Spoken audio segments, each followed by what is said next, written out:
Welcome to the news headlines at this hour. The biggest, most sophisticated Mars rover ever built, a car-sized vehicle bristling with cameras, microphones, drills and lasers, blasted off for the Red Planet on Thursday as a part of an ambitious long-range project to bring the first Martian rock samples back to the Earth to be analyzed for evidence of ancient life. NASA's Perseverance rode a mighty Atlas V rocket into a clear morning sky in the world's third and final Mars launch of the summer. China and the United Arab Emirates got a head start last week, but all three missions could reach their destinations in February after a journey of 7 months and 300 million miles. The plutonium-powered six-wheeled rover will drill down and collect tiny geological specimens that will be brought home in about 2031 in a sort of interplanetary relay race involving multiple spacecrafts and countries. The overall cost is more than $8 billion.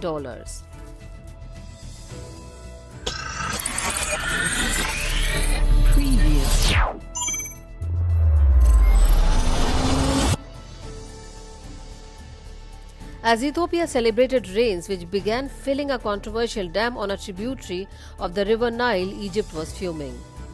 The North African nation had long been opposed to a development of a Nile upstream that could reduce the amount of water it receives from the river and has regarded the Ethiopian project as an existential threat. The Grand Ethiopian Renaissance Dam, which has been in construction since 2011, is now holding back water and contains 4.9 billion cubic meters of the Blue Nile's water after the season's rain. This is despite Egypt's insistence that no filling should take place without a legally binding agreement about how the process will be managed. In another 4 to 6 years, the reservoir, which sits behind what will be Africa's largest hydroelectric plant when it comes into operation, is expected to reach 74 billion cubic meter. The Grand Ethiopian Renaissance Dam, which has been constructed since 2011, is now holding back water and contains 4.9 billion cubic meters of the Blue Nile's water after its season's rain. This is despite Egypt's insistence that no filling should take place without a legally binding agreement about how the process will be managed. In another 4 to 6 years, the reservoir, which sits behind what will be Africa's largest hydroelectric plant when it comes into operation, is expected to reach 74 billion cubic meters.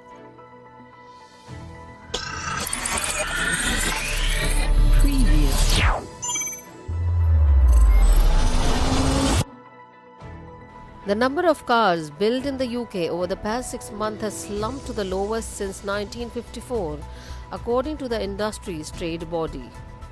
A total of 381,357 cars were made the 6 months to June, down by 42% on the period last year, said the Society of Motor Manufacturers and Traders. The coronavirus lockdown led to widespread closures and job losses. But the SMMT warned more jobs were at stake amidst fear of a double whammy with the addition of Brexit tariffs. The trade body estimated that 11,349 jobs were lost in the past 6 months at car makers and companies which supplies them with parts and services. Britain's major car maker are suspended production earlier in the year in response to the lockdown, including Jaguar, Land Rover, Honda and Nissan. Car production fell by 48% in June compared to the same month a year ago, with 56,594 units made, as social distancing measures and weak demand across global markets continue to restrict output.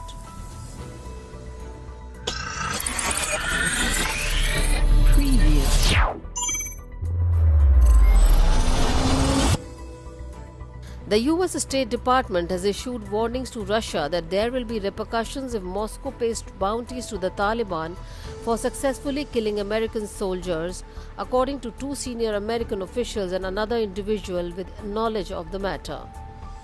The warnings were issued through the department's diplomatic channels after public news reports in June that the US has gathered intelligence about the Russian bounties, those officials said.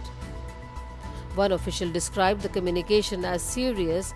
Another said that Moscow responded only by denying the reports it had set up or funded a bounty program to kill US troops.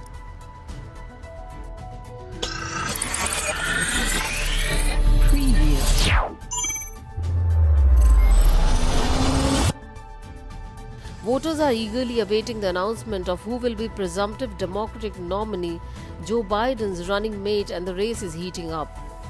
It is believed that Biden will announce his pick sometime between August 1st and the start of the Democratic National Convention on August 17.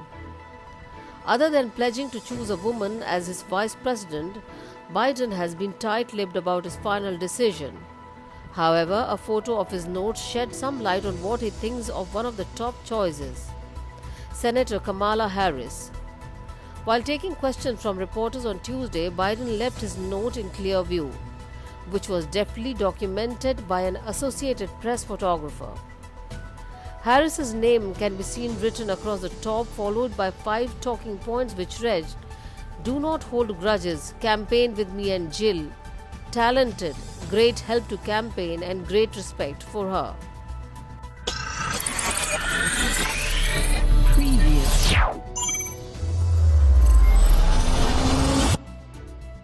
Guatemalan hospitals say they have had to bury dozens of COVID-19 victims who have been identified, and one hospital is creating archives in hopes that once the pandemic passes, their relatives will come looking for them. Workers at one of the country's largest public hospitals have started photographing patients who arrive alone and too ill to give their personal details. Those who die unidentified are placed in body bags with transparent windows over the faces in case relatives finally arrive. Protocols that call for rapidly burying the dead during a pandemic only can make the situation more difficult, officials say. Previous.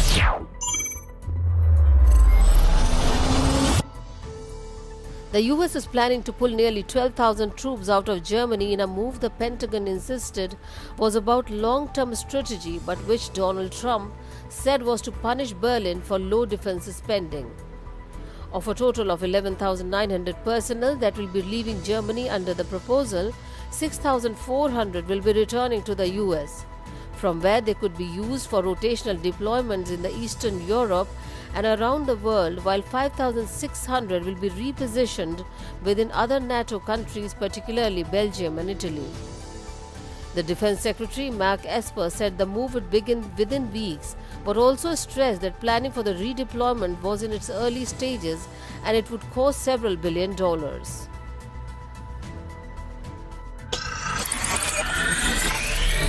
Previous.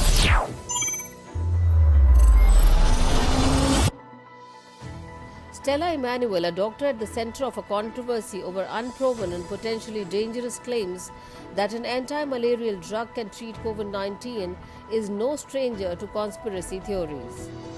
Facebook and Twitter have taken down the viral video in which she appears, saying it violates their policies about misinformation.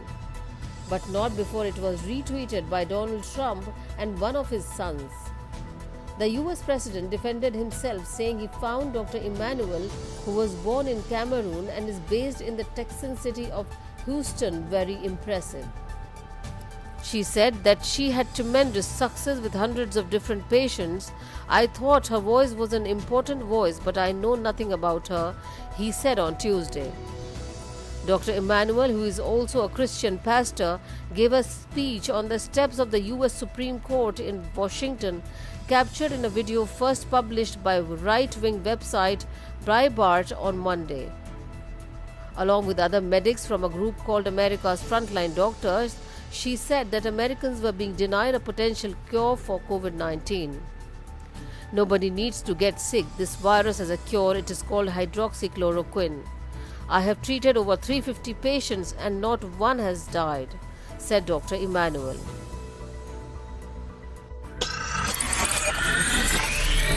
Previous.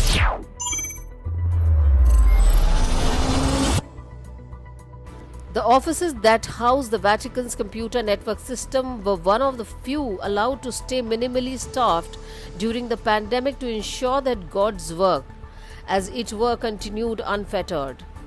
But in early May, weeks before Italy and the Vatican emerged from a draconian COVID-19 lockdown, a series of cyber intrusions reportedly took place.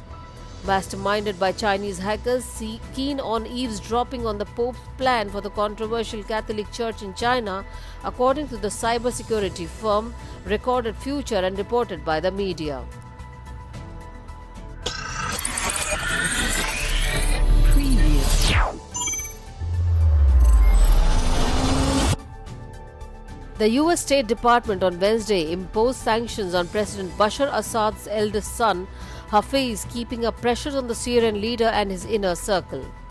Separately, the US Treasury Department announced it had imposed sanctions on prominent Syrian businessman Wasim al-Qattan and 9 entities for enriching the Syrian regime through construction of luxury real estate.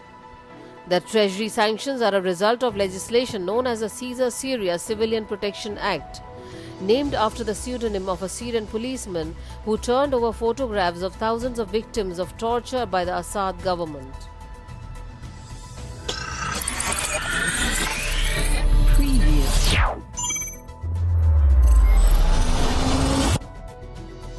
Iran's Revolutionary Guard said they launched ballistic missiles from the depth of the earth on Wednesday during the last day of military exercise near sensitive Gulf waters. The launch came a day after the Guards struck a mock-up of the US aircraft carrier with volleys of missiles near the Strait of Hormuz, a vital shipping lane for a fifth of world oil output. The Iranian maneuvers were staged amid heightened tensions between Iran and its decades-old arch-enemy, the United States. Iranian state television broadcast aerial footage of the latest daylight exercise in the desert, showing bursts of flames, smoke and dust before what appeared to be 4 projectiles climbed into the sky. The Islamic Revolutionary Guard Corps said in a statement on the Sefa News website that this was the first time in the world that such an exercise has been carried out.